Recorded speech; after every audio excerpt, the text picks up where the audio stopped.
You're listening to the Better Relationships After Baby podcast, where I believe things can actually be better than ever after having kids. But it takes intentional conversation, personal growth, and community to get there. I'm Chelsea Skaggs, life and relationship coach, fellow mom and wife, and lover of taboo topics. I'm here to give you insight, practical tools, and conversations to help your relationships survive and thrive through the big changes of parenthood. Let's get into today's episode. Hello, my friends. Welcome to another episode of Better Relationships After Baby. It has been a week of talk about football and politics, and I am here to talk to you about neither of those things, which is hopefully exciting and refreshing to you. As I was preparing this episode, I was like, oh my gosh, how have I not done this episode yet? Because this is one of the most common problems, complaints, things that I hear from parents. And today we're going to be talking about how to get out of that roommate stage.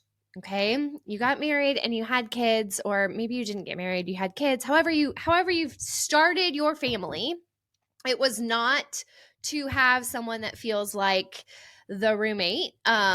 Maybe your college roommate, or someone you split an apartment or a condo or a duplex with back in the day. You are here because you want to do life with your person. And I don't know about you, but when I think about this, I think about how we have, my belief is that we have one life, at least one life in tune with this form of consciousness that I have right now. And I have chosen to be monogamous, which means I am choosing to do this one life with one person. And that is a really big part of our lives, is our partner and our home and our family life and that overlap.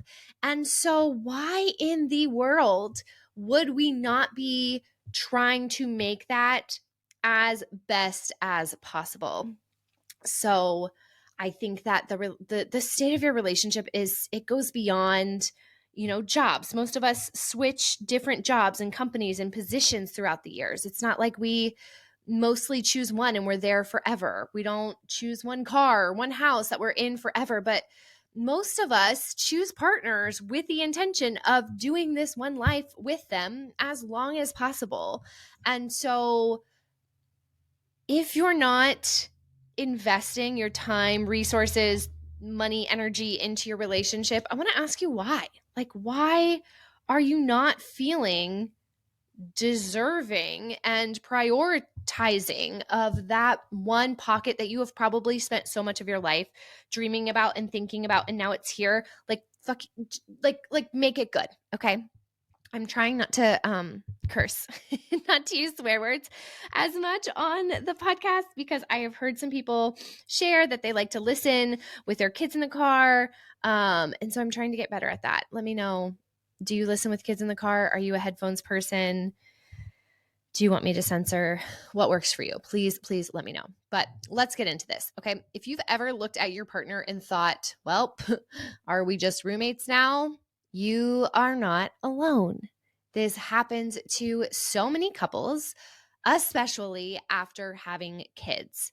And it's not because anything is wrong with your relationship, but it's because I believe no one really teaches us how to maintain deep, connected communication while juggling things like parenting, work, bills, taxes, car repairs, life, all of these things. And in the midst of it, addressing how parenthood changes you on so many levels. And so I really believe, and I tell my couples, that the person you were with is not going to be the same person you're with right now. And the person you're with right now is not going to be the same person in the future. Because yes, maybe, we have this goal of being with the same person for most of our lives or the entirety of our lives.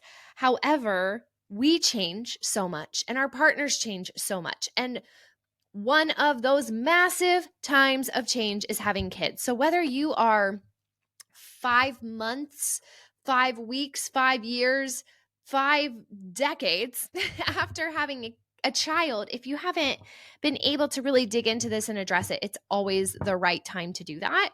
And it's always a great opportunity to move out of that roommate stage back to the place you really like. Okay. Where you are, if you're frustrated right now, it doesn't have to be that way forever. There are some real practical ways to shift from co-managers of the home and kids back to true partners. So today I want to get into how to do that.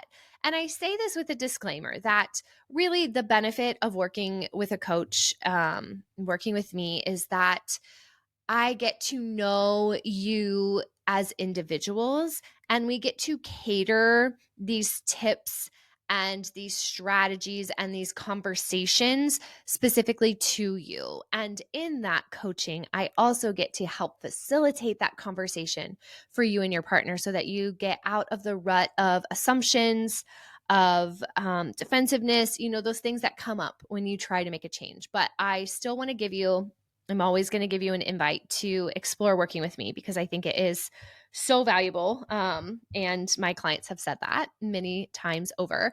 But I want to give you a place to start right now, right here, where you are. Communication is the first step, but not just any communication. A lot of couples will say to me, but we talk all the time. And you do. But if most of your conversations are about schedules, kids, logistics, it's no wonder you're missing the deeper connection piece. So start by thinking beyond the logistics. Having curiosity, not just checklists, right? Asking your partner, not just asking every day, how was your day at work? Or how was this? How was that? And they're going to say good, or it was okay. Like, we kind of set ourselves up in these patterns that are just so predictable and honestly boring. If you're bored by your conversations, it's time to add some more curiosity. Maybe it's like, how are you challenged today? Or what's on your mind that you can't shake? Or what's something, you learned about yourself today? Any ways that you're feeling different or inspired or challenged? Just tweak things a little bit. Get out of that boring routine and get more curious. This might feel weird at first, especially if you've been stuck in the same routine for a while, but really making these smaller bids for deeper connection is going to add up. Number 2 is having some of those shared moments that don't involve the kids or housework. So I know life gets busy, right? Like, my husband and I don't go on as many dates as I would like us to go on because life is busy. It's hard to have childcare. It's hard to make all this extra time, but it doesn't have to be elaborate date nights to reconnect. I hear people say, well, we don't have a sitter or we can't get out to date night. Okay. Well, does it take a different tablecloth for you to have a good conversation? Because that's kind of weird. Let's explore that. Pick one thing that you both enjoy, like taking a walk, sitting outside with coffee. Make it your thing where you don't have distractions. You are not multitasking. You're just doing that. It is very cold in Ohio right now, and I do not enjoy the cold. But when it's warmer, after the kids go to bed, my husband and I go walk laps around our own backyard. Okay. And maybe we look weird, but that is our chance to get out, get some fresh air, leave our phones inside, and just have a moment. Okay. If you have little kids, take the monitor with you, if that makes you feel better. But have something. Maybe it's just going on the front porch for 10 minutes without your phones. We get in this headspace, especially with young kids, where we're like, well, we'll just do this like when the time comes or when we have time or when the baby sleeps or when da da da da da da da da. And when hardly ever happens, especially because there are a million other things on your list that you're going to feel like you need to like, let me just get to this done, or as soon as I do this, or as soon as I do this. And then you don't have those moments. You have got to flip the script in some way to prioritize those small moments of multitasking. This does not have to be every day. Maybe it's once a week, but something that belongs to just the two of you that helps rebuild that like us feeling. You're choosing each other. You're choosing that time with one another instead of just defaulting to all the logistical ways that your lives overlap. There's a big difference between talking and sharing space out of logistical convenience and necessity and choosing to prioritize on your calendar that connection or activity with your partner. Number 3 is bringing some intimacy back without pressure. This is a much bigger topic, one that I love talking to my couples about. But when you feel disconnected, then intimacy starts to feel like another chore on the list. And then that breeds resentment. That does something to our kind of identity and self-worth. And it really does just create some distance in the relationship. And physical connection does not have to start with sex. It doesn't have to end in sex. It doesn't need to be sex. But trying to add some small moments of physical touch. I'm talking like holding hands in the car, putting your phone down, free up your hand and fingers and hold hands. Put your hand on their thigh. Give a longer hug, not a quick, I've got to get to this, but like 10 seconds. Give it 10 seconds. Sit close on the couch. Don't, be on separate sides with your phones while you're watching a show, right? We've got to integrate these little things that rebuild closeness without pressure. And let's be real, I always have to go back to this. When your communication is better, and you feel like actual partners again, intimacy is going to naturally flow in bigger ways than holding hands in the car. But we need to start there, like back to that kind of giddy dating stage, right? Like you chose this person for a reason. You chose this person because you wanted to build a life with them. And now that you've built a life with them, you're too stressed to enjoy your person. We don't want that. So those are 3 things that you can start with. And of course, shifting out of that roommate phase takes intention. And I really believe the reason I do my work is because it's so much easier when you have guidance, when you have someone to help you see the blind spots, someone to get you out of the patterns of assumption and defensiveness, someone to help you understand how your different communication and just life views play into your interactions together. Like I am a detective of my clients and I help them get to know themselves, get to know their partner, get to know how they can link up to be a good team, a great team. And I don't want you to feel like you have to navigate this alone. So if you do want that real support in bringing back the connection, I would love to help.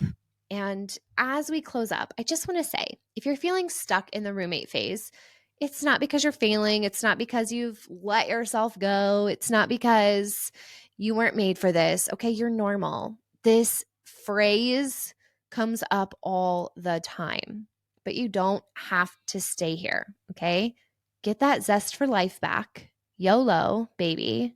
If you only live once, why not live really great? And why not make this part of your life that was such a big part of your childhood and growing up and dreaming about your future?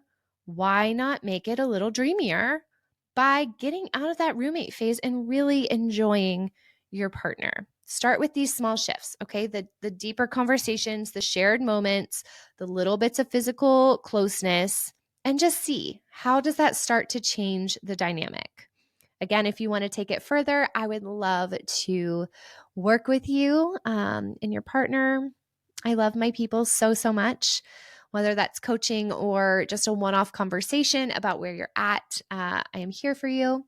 So send me an email, send me a message, and we can figure out what makes the most sense for you. Because at the end of the day, you deserve to feel connected and you deserve to feel like partners again. And that's what so many people are craving. I hope that this gives you a starting place. I hope it gives you like a warm hug through the radio or your headphones or speaker, wherever you're listening, because I see you and I believe that there is something better for you, more fulfilling, more joyful, more dreamy for you. And I want you to have that. I think that our world needs people really living their best versions of themselves, the best version possible of their relationship. And that trickles down to our kids, to our communities, to our friends who get to see that. Like, let's stop normalizing staying stuck in roommate phase forever. And let's normalize couples getting back to a place of the kind of connection they want. Until next time, love you, friends. If you enjoyed this episode, I would be so grateful if you take a minute to help spread the word. As a small business owner, shares and reviews go a long way. So share this episode with a friend, share it on your social media, and please leave a review if you haven't done so. This helps these messages get to more mamas, and you guys, that's how we change the world.